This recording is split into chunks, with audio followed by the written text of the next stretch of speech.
les concurrents attendaient vraiment de connaître les prix, qu'ils connaissaient déjà. Donc, je suis pas sûr. Les prix sur la DSL. En général, on arrive. Le problème, c'est qu'on est. Moi, je dis en avance, mais vous allez dire très en retard, et qu'on a beaucoup de partenariats. Et donc, quand vous avez beaucoup de partenariats, ça occasionne des fuites. Il n'y a rien qui est fuité. Les prix vont réaugmenter sur la DSL. Non, ça change rien. Moi, ce que j'aime bien, c'est la segmentation. On a commencé en étant monoproduit. On n'est plus monoproduit.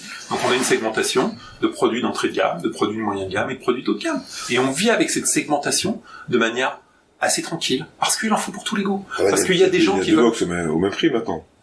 Bah, il y a peut-être des box un peu. 4K et la nouvelle Freebox One. Bah, elles sont complètement différentes. Pourquoi avoir sorti de Freebox One alors qu'il y avait déjà un équivalent Bah, parce qu'il y a peut-être des gens qui ne veulent plus une interface Android et qui veulent une interface 4K interne.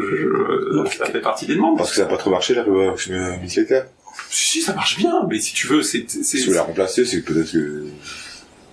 Ah non, je sais pas dit qu'on allait la remplacer, elle continue la Mini 4K, on va pas l'arrêter. C'est sur le même créneau. Mais c'est des trucs différents, on inclut Netflix d'un côté, on inclut autre chose de l'autre, c'est un peu différent. Justement, on a assez peu parlé de la Freebox One. Ouais. C'est un petit peu inaperçu durant la conférence, puisque vous avez quand même focalisé l'attention sur ce qu'on connaît, notre produit qu'on a envie d'avoir chez nous.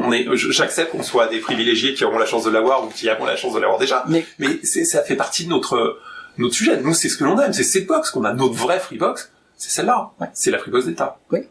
Et la Freebox One, que renferme-t-elle? J'ai cru entendre dire que c'est un serveur donc de V6 et donc le player V7, c'est ça? Ah, un petit peu différent, mais c'est synthétique et ça a les performances en effet d'une V6 en termes de réseau et les performances de la V7 en termes de 4K HDR. Et donc avec un processeur encore une fois surboosté, super rapide. Je pense que vous l'avez essayé, c'est super rapide. Et pourquoi ne pas avoir fait le choix également de l'agrégation ADSL 4G? Parce que ça coûte une fortune.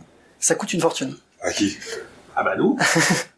Quand on agrège, enfin attendez, on y va. Quand on agrège de la 4K et de la DSL, on a un abonnement à DSL et un abonnement 4K dans la box.